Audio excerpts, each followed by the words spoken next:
Picture this. You're standing in front of something so massive that it would take you almost 2 minutes just to walk from one end to the other. And here's the crazy part. People built this thing over 4,000 years ago without cranes or bulldozers or any modern technology whatsoever. And it had to hold thousands of animals for an entire year. Today we're going to break down exactly how big Noah's Ark really was. And trust me, the numbers are going to blow your mind, because what you've seen in picture books doesn't even come close to showing the real scale. Let me start with the measurements given in the Bible, because these aren't just random numbers. They're actually incredibly specific, and they tell us a lot about what we're dealing with here. The ark was 300 cubits long and 50 cubits wide and 30 cubits high. I know what you're thinking though. What on earth is a cubit, right? Well, a cubit was an ancient measurement based on the length from your elbow to the tip of your middle finger. That was roughly 18 inches or about 45 centimeters in total length. Now, different cultures had slightly different cubit lengths, but most scholars agree the Hebrew cubit was somewhere between 17.5 to 20.4 inches. Let me use the most commonly accepted measurement of 18 inches to make this easier to understand and visualize properly. When we convert these ancient measurements to something we can actually picture today, the numbers become really interesting and honestly pretty shocking to most people. The ark was 450 feet long, which is 1.5 football fields placed end to end. Can you imagine that kind of length? The width was 75 feet, and that's about the width of a standard NBA basketball court if you've ever stood on one. The height was 45 feet tall, which is like a 4-story building standing there in the middle of nowhere. But here's where it gets even more mind-blowing for most people. We're not just talking about a flat boat here, because this thing had 3 complete decks inside, so we need to think about the total floor space available. Now let me break down the actual usable space, because this is where most people get it completely wrong in their mental picture. When you calculate the total deck area across all 3 floors, you get roughly 101,250 square feet of floor space. That's about equal to 20 standard basketball courts, or around 2.3 acres of space just sitting there. Think about walking through a building with that much room, because you could fit 569 modern railroad stock cars inside this thing. Here's something that really puts it in perspective for me. You could park about 450 semi-truck trailers in that space if you wanted to fill it up completely. The volume of the ark was about 1.5 million cubic feet, and volume matters here. We're not just putting animals on flat ground, because we need space for cages and food storage and water systems and room for everyone to actually move around. Let me compare this to something more familiar. Because when I first looked into this, I needed that modern context to really grasp the size. The ark was longer than a Boeing 747 airplane, which is only 232 feet long. You could line up almost 2 jumbo jets and still not match the length of Noah's Ark. In terms of cargo ships, the ark would be considered a medium-sized vessel by today's standards. But remember, this was thousands of years ago, when most boats were tiny fishing vessels that people used daily. The Titanic was 882 feet long, so yes, it was bigger than the Ark, but that was built with steel and modern engineering in 1912, while the Ark was constructed with basic tools and wood technology. That makes what Noah accomplished even more impressive when you really think about it.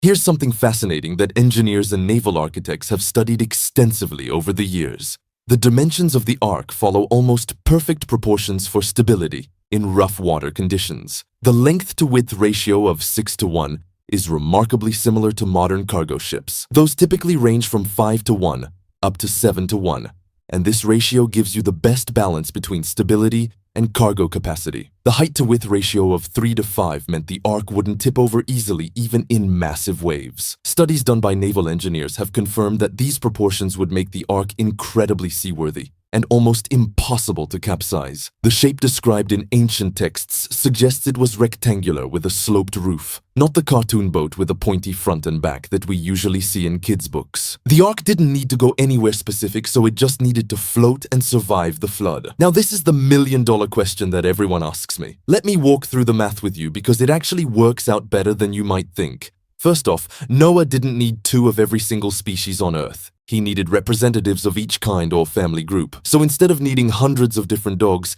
he needed the ancestors that would later produce all those varieties through breeding. Scientists estimate there are around 8.7 million species today, but most of those are fish and insects. Those didn't need to be on the ark at all, because they could survive in water. Land-dwelling, air-breathing animals are what we're counting here. Studies by creation scientists suggest that represents maybe 16,000 individual animals at most when you group them by kind rather than modern species classifications.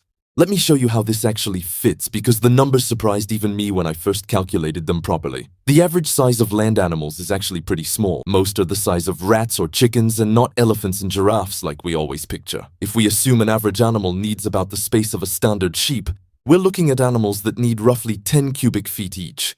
Even if we're very generous and double that space to 20 cubic feet per animal, we get interesting results.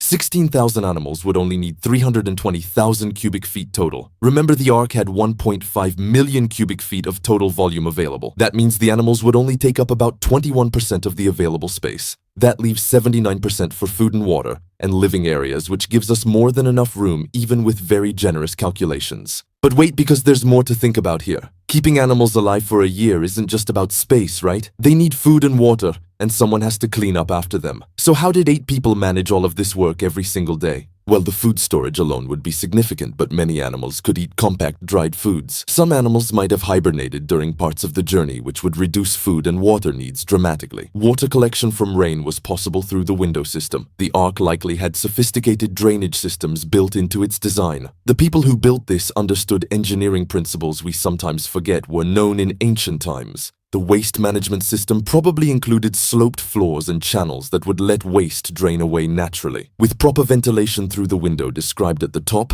the air quality could be maintained throughout the voyage. Let me paint a picture of what building this actually involved because the construction itself is almost as impressive as the final product. Noah supposedly had between 55 to 75 years to build the Ark, according to biblical timelines. That sounds like a long time until you realize what they were building here. They needed approximately 3.1 million board feet of lumber, which would require cutting down and processing thousands of trees. Every piece had to be shaped and fitted and waterproofed with pitch inside and out. With a crew of workers helping Noah's family, this timeline actually becomes reasonable, especially in a culture where woodworking was a primary skill that everyone learned. They weren't doing this alone between regular jobs like we might think. This was the main focus of their lives for decades straight. The size of the Ark wasn't random or exaggerated by people telling stories. It was specifically designed for a critical purpose that required exact calculations. This vessel needed to stay afloat for over a year through catastrophic weather conditions. It needed to hold enough provisions for thousands of animals without running out. It needed to be stable enough that everyone inside could survive without the boat capsizing or breaking apart.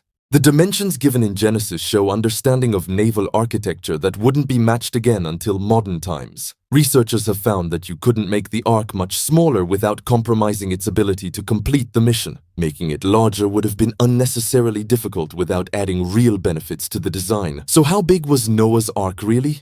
It was a massive wooden ship measuring 450 feet long by 75 feet wide by 45 feet high. It had 3 complete decks providing over 100,000 square feet of floor space. That makes it larger than most structures of its time and comparable to modern cargo vessels we see today. The proportions were perfect for stability in rough seas. The space was more than adequate for the animals and supplies needed for a year. The engineering required to build it shows remarkable knowledge and skill from ancient people. When we stop thinking of it as the little bathtub toy from Sunday school pictures, we gain new perspective. Start seeing it as the massive engineering project it really was. We gain new respect for both the scale of the challenge and the capabilities of ancient people. They accomplished something that still impresses engineers today. And that's the real story worth remembering.